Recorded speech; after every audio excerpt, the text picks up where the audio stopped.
반갑습니다. 보만입니다. 처음 만나는 사찰 예절은요. 우리 사찰이, 도량이 여러분의 마음의 수행 공간이자 기도 공간이고 나아가서는 많은 분들의 휴식처가 되어야 되는데요. 사찰 예절을 잘 모르는 바람에 절에 들어가는 것을 많이 어려워하시는 분들이 계셨어요. 그래서 오늘 이 영상을 통해서 여러분과 함께 사찰 예절의 A부터 G까지 함께 하도록 해보겠습니다. 오늘 사찰 예절 강의는 제가 진행을 하는데요. 시범을 보여주실 숙련된 조교를 제가 한 분 모셔왔습니다. 월가 스님 모시겠습니다.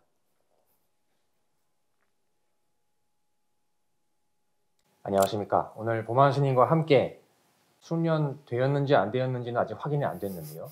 시범을 맡게 된 월가입니다. 월가 스님께서 이제 오늘 사찰 예절을 잘 모르는 여러분과 같은 입장에서 하나하나 배우고 그리고 마지막에 보여주시는 역할을 맡아주시겠습니다. 스님 잘 부탁드립니다. 잘 부탁드리겠습니다. 사찰에서 등장하는 예절은요. 어떤 법도만을 이야기하는 것 같지는 않아요. 왜냐하면 사찰이라고 하는 곳이 우리가 함께 수행하고 공부하는 곳이고 제가 아까 말씀드렸듯이 우리의 마음의 쉼터가 되는 곳이기 때문에 굳이 예절이 필요하냐라고 생각하시는 분도 많이 계실 텐데요. 사찰엔 분명히 예절이 존재합니다. 그렇다면 사찰에선 도대체 어떤 예절이 존재하고 왜 예절이 필요한지를 여러분이 알고 이 영상을 시청하셔야 될 것 같아요. 사찰에서 예절이 필요한 가장 첫 번째는 이곳은 수행의 공간이기 때문입니다. 수행이라는 건요, 나 혼자 하는 수행도 있지만 많은 분들과 함께 하는 수행도 있고요.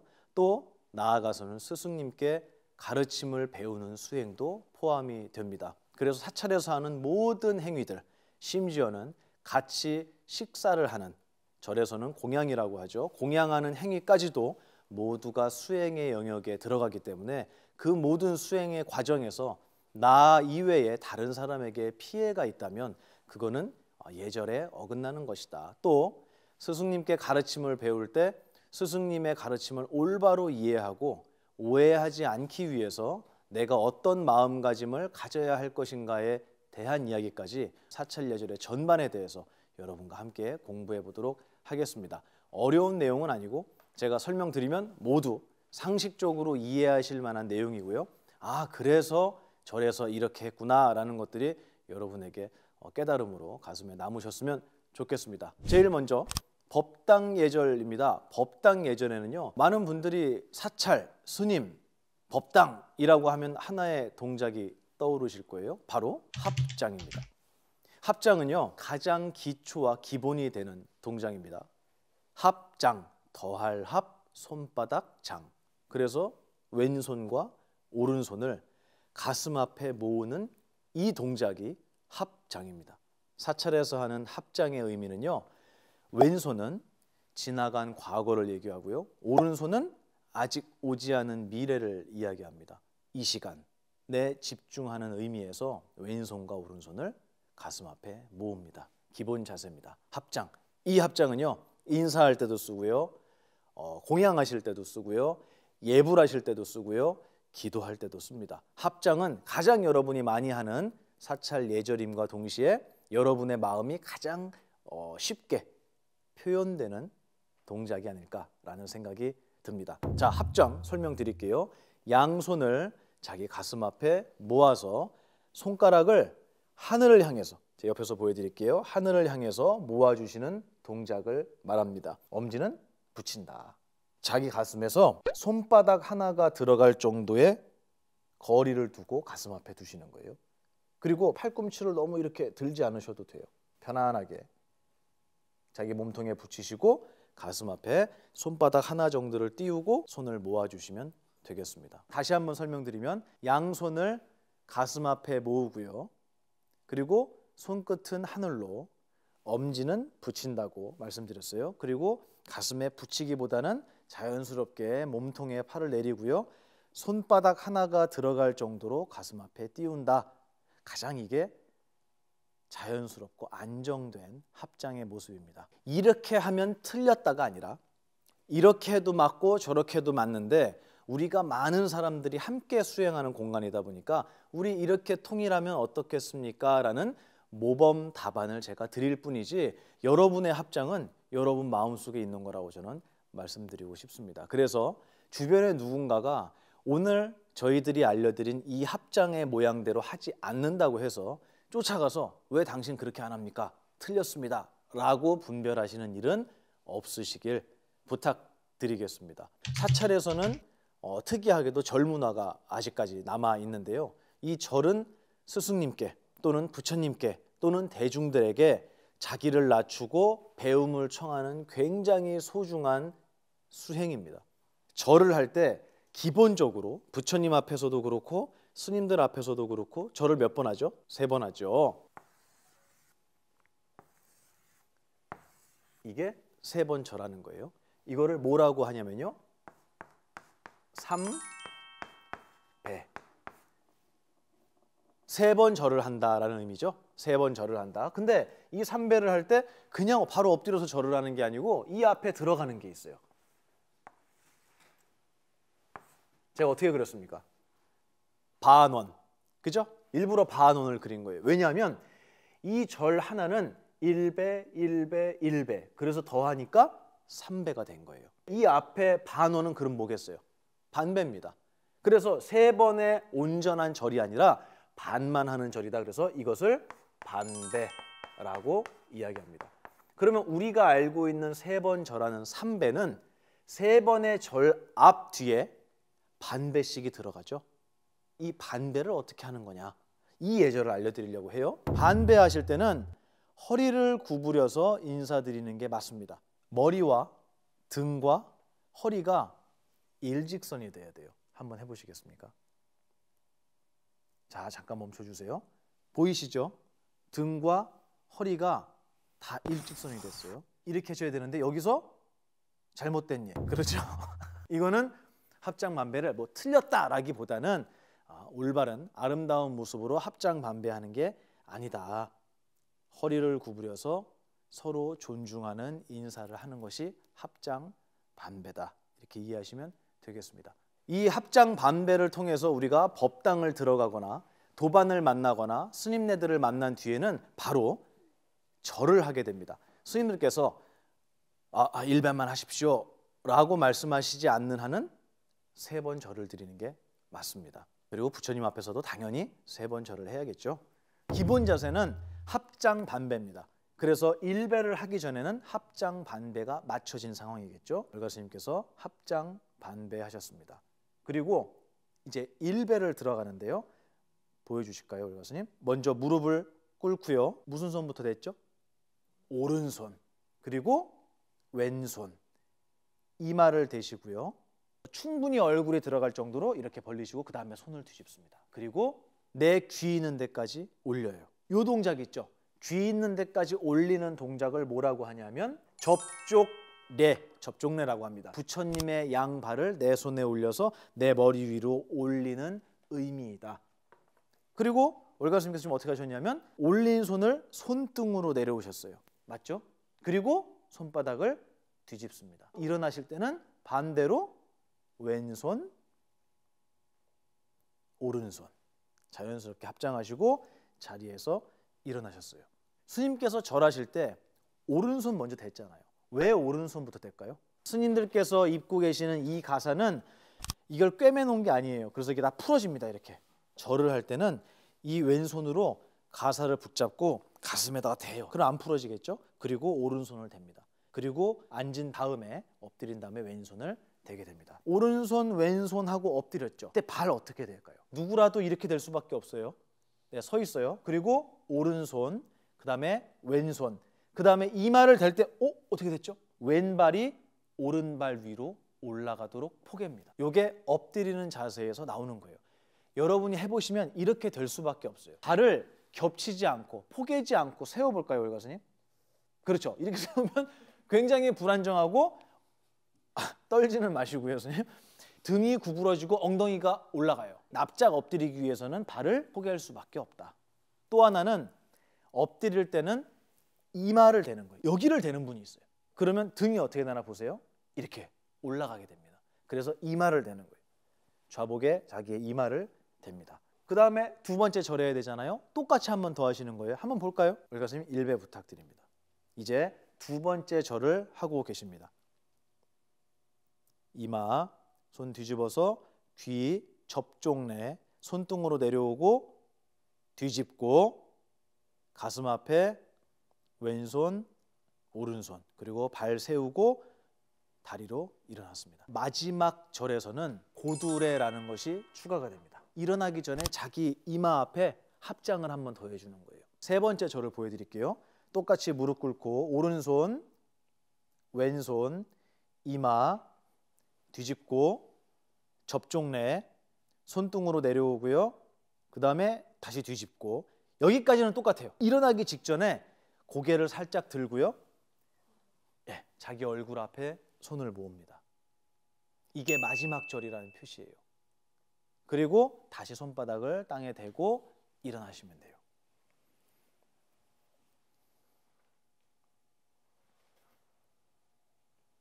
이게 세 번째 절입니다. 절을 한 번 하는 경우에는 어떻게 해야 될까요? 처음이자 마지막 절이잖아요. 그럴 때는 절을 1배를 할 때는 역시 고두레를 하고 일어나는 게 맞습니다. 예를 들어서 스님을 뵀는데 스님 인사드리겠습니다 라고 말씀을 드렸더니 스님께서 3배 하지 말고 1배만 하십시오 라고 말씀하시면 1배 하시는 거예요. 그러면 네, 오른손 왼손 접종내, 그리고 바로 고두레, 그리고 일어나시면 되겠습니다. 그리고 마지막에 반배.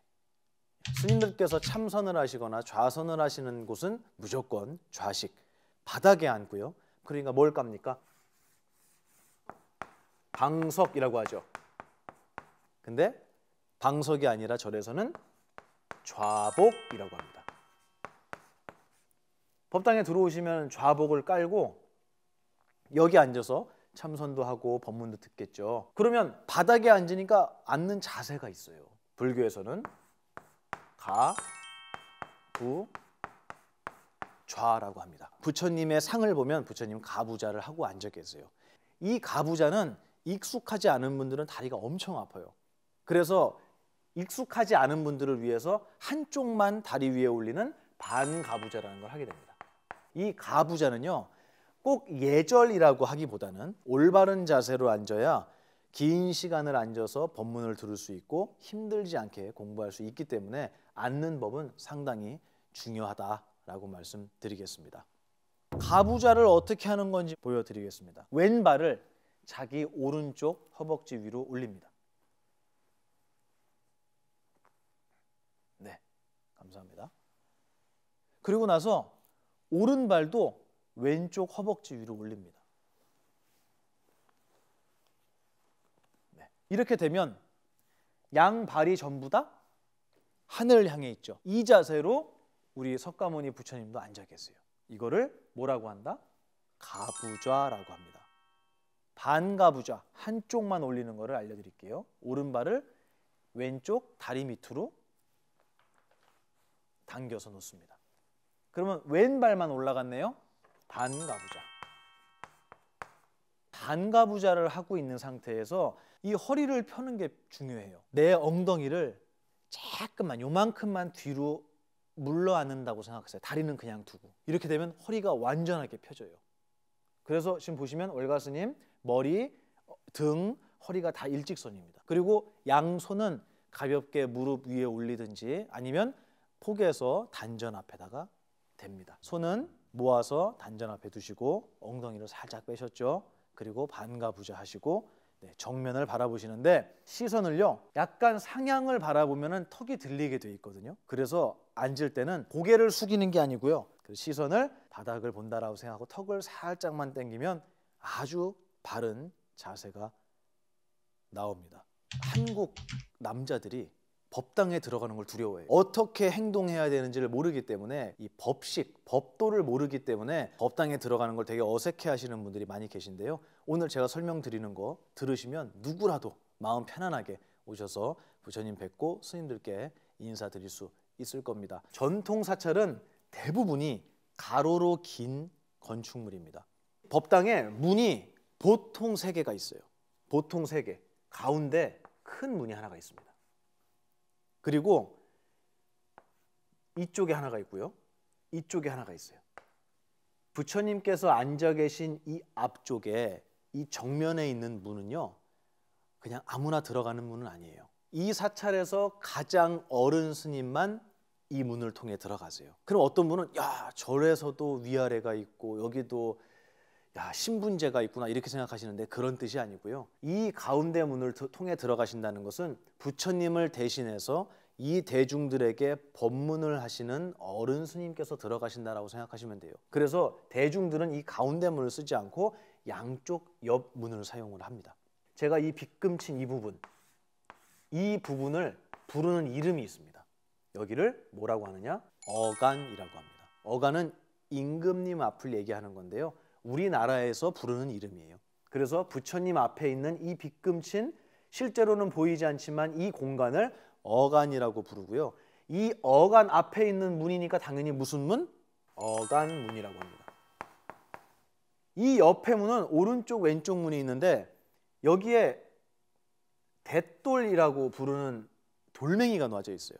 이쪽도 있고 이쪽도 있습니다. 그리고 여기 앞에도 있어요. 보통은 그렇게 있습니다. 이 대돌은 뭐냐면 이걸 밟고 이 안으로 들어가라는 얘기예요. 이 전통 사찰은 보통 땅에서 높이 지어져 있기 때문에 이 대돌이 없으면 오르고 내리기가 좀 힘들어요. 그래서 이걸 밟고 올라가라는 의미이기 때문에 이 대돌 위에 신발 놓는 게 아니고 이 뒤에 놓습니다. 이렇게. 그리고 이걸 밟고 안으로 들어가는 거예요. 이 문이 이쪽 면에 있지 않고요. 이 앞에 있는 경우도 있어요. 이렇게 돼 있는 데도 있어요. 이것도 역시 어간문을 제외하고는 여러분이 어느 문으로든 다 들어갈 수 있다. 어간문 이렇게 제가 설명을 해드렸는데 들어가서 어간문에서 문 열고 안에 막 들여다보고 막 야, 법당 크네 이러고 여기 꼭 그런 분 있어요. 그리고 신발 신고 여기 올라가시는 분들이 있고요. 오늘 사찰 예절을 배우셨으니까 그런 행동을 하지 마시고 어간은 나하고 상관이 없다. 내가 큰 스님이 될 꿈이 있으시면 그때 된 다음에 들어가세요. 미리 들어가지 마시고. 이 문으로 들어갈 때 어느 쪽 발을 먼저 들어가느냐 이거 모르는 분 되게 많아요. 그러면 어떤 분이 그렇게 생각할 거예요. 아니 뭐 그냥 들어가기만 하면 되지 왼쪽 발 오른쪽 발이 뭐 중요하냐. 대부분 그렇게 생각하죠. 먼저 들어가야 되는 게 정해져 있어요. 왼발이 먼저 들어가야 되는데 당신은 오른발이 먼저 들어갔으니까 틀렸습니다. 이런 얘기는 아니에요. 법당에 들어갈 때는 들어가자마자 부처님께 반배의 예를 올리거든요. 그런데 왼발 들어가고 오른발 들어가면 돌아서서 인사를 해야 돼요. 그런데 오른발부터 들어가면 어떨까요? 오른발 들어가고 왼발 들어가면 바로 인사하면 되는 거예요. 왼발 오른발이 중요한 게 아니에요.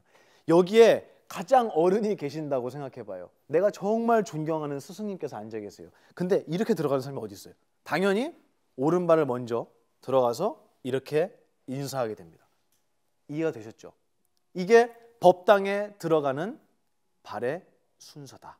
여러분이 이제 들어갔어요. 인사를 해야 될 거 아니에요, 부처님한테. 들어가면 어느 법당이나 좌복이 쌓여 있습니다. 저 쌓여 있는 좌복을 하나 가지고 와서 부처님을 향해서 좌복을 놓으세요. 어떤 분은 반듯하게 놔야 된다. 어떤 분은 부처님을 향해 놔야 된다. 좌복이 어느 쪽으로 향하느냐는 중요한 게 아니에요. 부처님을 향해서 절을 하기 때문에 만약에 이쪽에다 놓는다면 당연히 이렇게 좌복이 돌아가겠죠. 가운데다 놓는다면 반듯하게 놓겠죠. 좌복을 갖다 놓고 여기 이렇게 서서요.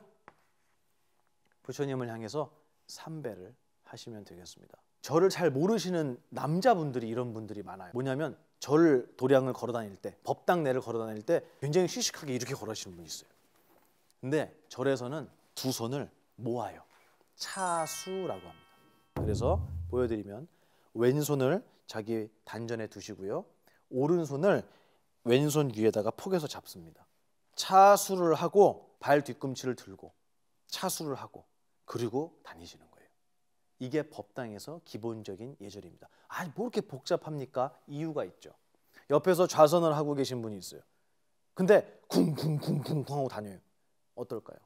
옆 사람을 배려하는 거예요. 뒤꿈치를 안 들었다고 부처님한테 천벌을 받는 게 아니라 옆에 함께 공부하는 분을 배려한다는 의미에서 손도 모으고 뒤꿈치도 들고 다니는 것이다.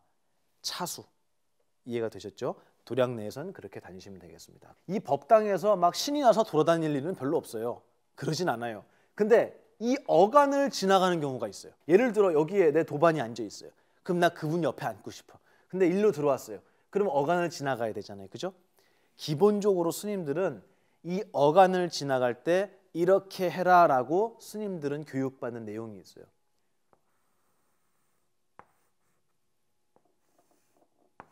이렇게 지나갈 거 아니에요, 그죠? 그러면 여기까지 와서 이 어간 앞에서 부처님을 향해서 합장 반배를 해요. 그리고 합장한 채로 어간을 지나간 뒤에 다 지나가면 다시 부처님을 향해서 합장 반배를 하라고 배웠어요. 제가 보여드릴게요. 이 칠판이 어간 넓이라고 생각해 보세요. 그러면 뒤꿈치를 들고 차수를 하고 있다가 걸어서 어간까지 왔습니다. 그러면 부처님을 향해서 합장 반배 하고 합장한 채로 어간을 건너갑니다. 그리고 다 건너왔죠. 그러면 다시 부처님을 향해서 합장 반배 하고 지나가시는 거예요. 근데 여러분은 그렇게까지 하실 필요는 없어요.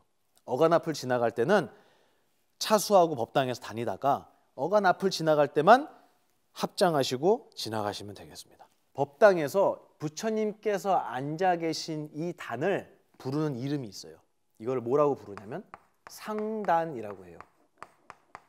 높다, 가장 높다. 그리고 이 옆에 대부분이 이렇게 길게 돼 있어요. 아니면 이 옆으로 이렇게 붙어 있는 경우도 있어요. 중단, 하단 이렇게 불러요. 그래서 중단은 무엇으로 구분하시냐면 여기에는 신중단이라고 해서 신중탱화가 걸려 있습니다. 부처님을 바라보고 오른편은 보통 신중단 또는 중단이라고 하고요. 이 왼편은 영단 또는 하단이라고 합니다. 영단이니까 당연히 돌아가신 분들을 모시는 단이 있겠죠. 이런 구조로 돼 있어요. 상단, 중단, 하단. 그래서 스님들께서 예불을 모실 때도 상단 예불, 중단 예불, 하단 예불이 따로 있어요. 예불이라고는 안 하지만 순서가 그래요. 상단, 중단, 하단으로 이 스님들께서 예불하고 기도하는 순서가 그렇게 정해져 있어요. 그걸 따라서 여러분도 들어가시면 부처님한테 3배, 그리고 중단을 향해 3배, 그리고 하단을 향해 3배 하시는 게 가장 이상적인 절이죠. 또 상단만 있고 중단과 하단, 영단이 없는 도량도 많이 있어요. 그럴 때는 부처님께 상단에만 절을 3번 하시면 되겠습니다. 여러분 궁금해하실 게 하나 있어요. 향을 올려야 되냐 말아야 되느냐, 초를 불을 켜야 되냐 말아야 되느냐. 이 앞에 단이 있어요. 여기를 불단이라고 얘기하잖아요. 이 불단에 무조건 향로가 있습니다. 그리고 그 옆에 뭐가 있죠? 촛대가 있죠. 근데 향이 없거나 초를 켤 수 있는 도구가 없다면 거기는 하지 말란 얘기예요. 대부분 초를 켤 수 없게 해놔요. 목조 건물이기 때문에, 그리고 그 건물 자체가 문화재인 경우가 많기 때문에 화재 위험성으로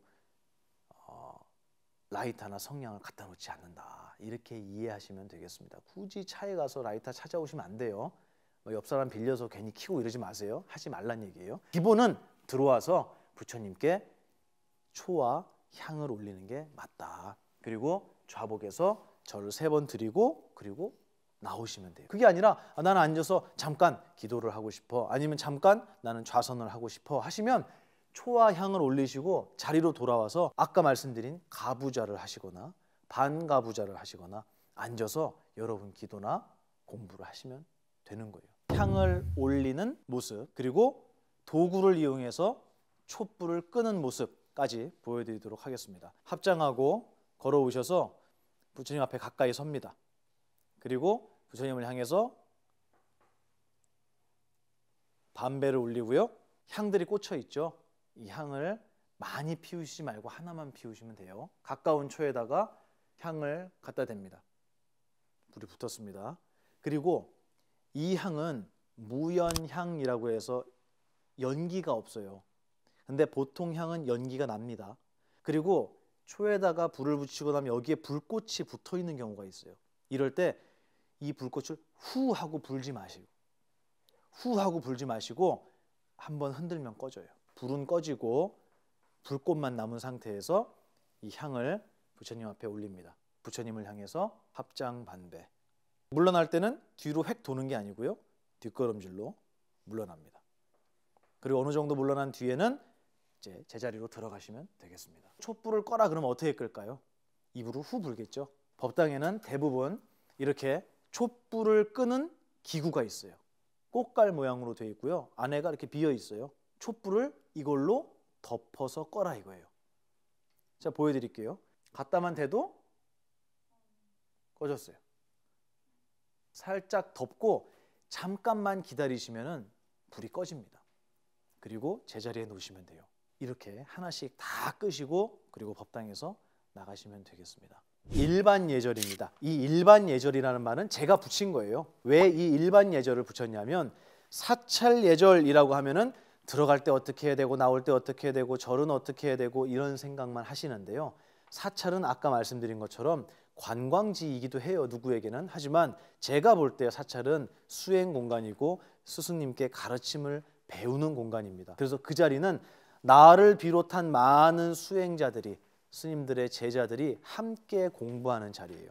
그러면 다른 분들에게 결례가 되지 않는 행동들을 우리는 당연히 생각해 봐야 하겠죠. 그리고 또 하나는 내가 배우러 간 자리에서 어떤 자세로 배워야 이 배움을 올바로 받아갈 수 있는지도 생각해 봐야 되는 문제예요. 제가 그런 부분을 일반 예절이라고 하는 카테고리로 만들어 봤습니다. 절에 가실 때는 무슨 복장을 하고 가야 되느냐, 이거 되게 헷갈릴 수 있어요. 이거는 되고 저거는 안 돼. 이거는 여기까지 되고 그 이상은 안 돼.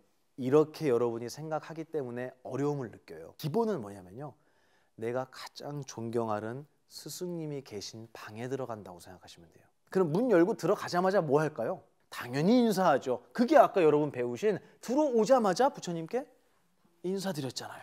똑같아요. 운동을 하다가 절이 있었구나, 나 저기 가서 인사드려야지 하면 추리닝 입고 들어가셔도 돼요. 그리고 등산하다가, 산에 절이 있으니까 등산하다가 산속에 있는 절에 갔는데 등산복에다가 막 엉망진창이다, 옷이 막 땀도 막 흘리고 이렇다고 안 들어가실 필요 없어요. 들어가서 절하시면 돼요. 하지만 알고 하는 것과 모르고 하는 건 다르죠. 원래는 이렇게 예의를 갖추고 와야 되는데 오늘은 부득이 이렇게 왔습니다 하는 분은 절대로 결례가 아니다. 여기는 여러분이 예의를 지키냐 안 지키냐를 심사하는 곳이 아니에요. 여러분이 어떤 마음으로 사찰을 가느냐가 가장 중요하다고 말씀드리고 싶습니다. 아함경에 보면은 이런 말이 나와요. 우리에게 신분이라는 것이 존재합니까? 라는 질문을 부처님께 드립니다. 뭐라고 하셨냐면, 신분은 그 사람의 출생에 있지 않다. 신분은 그 사람의 무엇에 있다? 업에 있다라고 말씀하셨어요. 우리나라 말로 쉽게 바꾸면 이렇게 바꾸시면 비슷할 거예요. 이렇게. 그러면 우리가 하는 행위는 크게 불교에서 세 가지로 나눕니다. 친한 친구를 안아줬어요. 이거는 몸으로 하는 행위죠. 신업이라고 합니다. 구업이라고 합니다. 입, 구자예요. 입. 몸으로 표현 안 하고 말로도 표현 안 했어요. 근데 저 속에 뜻으로 짓는 행위가 있어요. 그거를 뭐라고 하느냐? 의업이라고 합니다. 그래서 이 세 가지를 합쳐서 삼업이라고 해요. 세 가지의 업이다. 그 사람의 신분은 출생에 있지 않다. 다시 말해서 아버지가 노비라고 너도 노비는 아니다 이거예요. 아버지가 귀족이라고 너도 귀족은 아니야. 아버지가 왕이라고 너도 왕은 아니야. 하지만 너의 행위에 의해서 너의 신분이 결정돼 라고 말씀하신 거예요. 이건 신분이 있다는 얘기예요, 없다는 얘기예요? 정해져 있지 않다. 신구의 삼업을 아름답게 만들므로 인해서 우리는 스스로의 신분을 높일 수 있어요. 아무리 누더기 옷을 입고 있어도 누군가를 향해서 부처님의 가르침을 전하거나 삶의 지혜를 전한다면 제가 누더기를 입었다고 거지라고 하겠어요? 다시 얘기해서 그 사람의 신분은 그 사람의 행위에 있더라라는 말씀을 부처님께서 2600년 전에 아함경에서 해주신 거예요. 근데 과연 우리가 이거 배우고 삽니까? 기분 나쁘면 속으로 욕하고, 만만하다 싶으면 입으로 욕하고, 그리고 그 사람 없으면 뒤에서 욕하고. 이거는 뭐냐면 자기의 신분을 떨어뜨리는 행위다. 고귀한 신분을 만들기 위해서는 아주 아름다운 삼업을 짓는 수행을 해야 한다라는 말씀을 드리고 싶었어요. 그리고 그 수행을 가장 먼저 어디서 해야 되느냐? 사찰, 도량에서 해야 한다라는 말씀을 드리고 싶었습니다. 스님을 대하기가 너무 어려워요. 스님을 대할 때 어떻게 해야 될지를 말씀을 드릴게요. 첫 번째로는 스님을 만났다. 합장반배 맞습니다. 합장반배. 안녕하십니까 스님 하고 인사드리시면 됩니다. 실내에서 스님을 만나 뵙거나 스님을 독대를 하거나 차담을 할 때는 스님께 스님 삼배 올리겠습니다 라고 여러분이 말씀을 드리세요. 근데 삼배 드리겠습니다 라고 했더니 스님께서 보살님, 거사님 우리 좀 이따가 다시 인사합시다. 아니면 우리 이따가 법당에 가서 인사합시다. 또는 다실에 가서 인사합시다 라고 말씀하시면 네 스님 알겠습니다 하고 절을 안 드리시면 되는 거예요. 스님들께 절을 드리지 않는 경우가 있어요. 인사드리지 않는 경우가 있습니다. 그게 언제냐면 첫 번째는 새벽 예불을 하기 전이에요. 스님들이 가서장삼을 수하고 법당에 들어갈 때는 스님들도 인사를 받지 않아요. 인사를 하지도 않아요. 도반 스님 만나도 그냥 이렇게 목례만 하고 들어갑니다. 그리고 법당에서 무릎 꿇고 앉아서 누구에게 가장 먼저 인사를 드리느냐? 부처님께 인사를 드립니다. 두 번째 경우, 스님께서 법당에서 연부를 하시거나 참선을 하시거나 기도를 하시거나 독경을 하실 때, 경전을 보실 때 이럴 때는 인사하지 않습니다. 스님께서 수행 중이시죠. 근데 있어요 그런 분이. 거기서 참선하고 있는데 가서 두들겨요 스님을. 스님 저 왔어요. 안녕하세요. 너무 반가운 마음에 스님께서 뭘 하시는지를 미처 내가 헤아리지 못하고 스님께 가서 인사를 드리는 경우가 있어요. 그래서 그때도 법당에서 스님께서 수행 정진하고 계실 때는, 또는 연부를 하고 계실 때는, 또는 기도를 하거나 제를 지내고 계실 때는 인사하지 않는다. 스님께서 공양을 하실 때가 있어요. 쉽게 얘기해서 식사하실 때, 밥을 드실 때 스님께는 인사드리지 않아요. 왜냐하면 여기서 인사는 스님 안녕하십니까 합장반배를 얘기하는 게 아니고 절을 드리는 걸 얘기하는 거예요. 공양을 하고 계신데 갑자기 없어서 절을 해봐요. 그럼 스님 어떻게 해야죠? 아유 네 잘 오셨습니다 하고 인사 받아야 될 거 아니에요. 밥 먹다가. 근데 스님들은 공양하시는 것도 수행의 일종으로 생각하세요. 그렇기 때문에 그 시간도 스님께 절을 드리거나 인사하지 않습니다. 스님이 편찮으셔서 방에 누워 계실 때가 있어요. 편찮으셔서 누워있는데 가서 굳이 문을 열고 절을 드리는 분이 있어요. 상식적으로 생각해 보면 스님께서 일어나서 인사를 받으시기 불편한 상황이 있다는 거예요. 해우소에 가셔서 스님께는 인사드리지 않습니다. 어떤 상황인지 모르잖아요 스님이. 더 얘기 안 해도 되겠죠? 그래서 보통은 스님네들과 불자분들의 해우소를 구분해서 놓는 이유도 바로 그렇습니다. 근데 같이 있는 경우에도 해우소 앞에서 만났거나 아니면 스님을 해우소 안에서 만나는 경우가 있어요. 그런 경우도 인사하지 않고 그냥 합장반배만 하시고 지나가시면 되겠습니다. 그리고 절에 전화를 하시는 경우가 있어요. 근데 전화 외절을 모르시는 분이 되게 많아요. 어디든 전화를 하면 안녕하십니까? 안녕하세요? 인사를 해야 돼요. 자기 소개를 하셔야 돼요. 거창하게 하실 필요 없죠. 안녕하세요. 저는 어디 사는 누구라고 합니다. 전화 건 목적을 얘기하는 거예요. 제가 상담을 좀 하고 싶은데요. 보만 스님과 상담이 가능할까요? 당연한 거죠. 이거 지키는 분 저 거의 못 봤어요. 거의 없어요. 일단 전화가 와요. 전화가 오면 네 도각사입니다. 보만 스님하고 차 마시려면 어떻게 해야 돼요? 실례지만 누구시죠? 그것까지 얘기해야 되나요? 그러면 스님하고 무슨 얘기를 하시려고 차담을 요청하시는 거죠? 만나면 얘기할게요. 스님께서 일정이 있으셔서 오늘은 못 하실 것 같습니다. 뚜 끊었어요. 벌써 열이면 8, 9명은 이렇게 합니다. 내가 전화할 때 어떻게 하는가 한번 잘 돌아보셔야 될 필요가 있어요. 왜냐하면 전화는 얼굴을 보고 대화하는 게 아니잖아요. 그렇기 때문에 예의를 지켜도 오해할 소지가 참 많아요. 그래서 더 신중하게 예의를 지켜서 전화를 하셨으면 좋겠습니다. 여러분이 이렇게 구업을 지으시면 여러분의 신분이 높아져요. 다음으로는 공양실 예절입니다. 절에 가시면은 공양실, 식당이에요. 공양실 가셔서 식사, 공양하시는 경우가 많이 있는데요. 공양실에도 예절이 있어요. 보통 절에 가면은 막 대화를 하면서 먹나요? 아니죠. 대화를 많이 하진 않아요. 그리고 대화를 하지 말고 무건, 밥 먹을 때는 무건하십시오. 말씀을 하지 마십시오 라고 붙여 놓은 데도 있어요. 왜냐하면 밥 먹는 것도 수행이기 때문이에요. 밥 먹는 게 왜 수행입니까? 즐거운 거지. 이렇게 생각하시는 분이 있는데요. 스님들께서는 밥을 먹는 순간에도 내가 이 음식에 대한 탐욕 때문에 밥을 먹는가? 아니면 내가 이 밥을 먹고 육신을 지탱해서 수행을 하기 위해서 밥을 먹는가를 생각하도록 스님들은 교육받았어요. 그래서 스님들이 공양하실 때도 역시 수행의 연장이라고 여러분께서 바라보시는 게 맞다. 그래서 공양실에서는 무건 말씀을 하지 마십시오라고 붙여있는 데서는 말씀을 안 하는 게 좋아요. 그런 게 없는 공양실에서는요, 여러분 편안하게 대화하시면서 드셔도 돼요. 근데 공양실에서 막 깔깔거리고 웃고 박수 치고 막 난리를 치는 분들이 있어요. 그건 옳지 않습니다. 그래서 너무 시끄럽게 공양하시지는 말아달라. 다음으로 도반예절 중요합니다. 도반예절 두 가지만 말씀드릴게요. 도반은 사찰에서 함께 공부하는 친구예요. 쉽게 얘기하면. 근데 친구는 친한 사람이 친구잖아요. 근데 도반은 좀 달라요. 도반은 같은 공부를 해나가는 말 그대로 도를 함께 닦는 친구예요. 뭐가 다르냐면 도반은 항상 나의 스승이 될 수 있는 분입니다. 그래서 도반을 얻는 것은 정말 소중한 일이라고 부처님께서도 말씀하셨어요. 그래서 도반끼리는 아무리 오랫동안 함께 공부를 했다고 해도 저는 이렇게 말씀드려요. 절대로 말을 놓지 말아라. 항상 경어를 사용해라.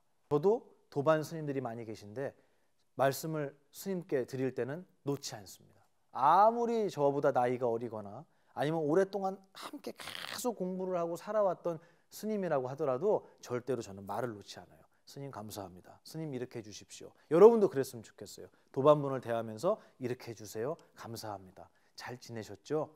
항상 예우하고 저분께 무엇을 배울 수 있는지를 생각한다면 반말이 나가거나 함부로 말을 내뱉는 일은 없을 거라고 생각합니다.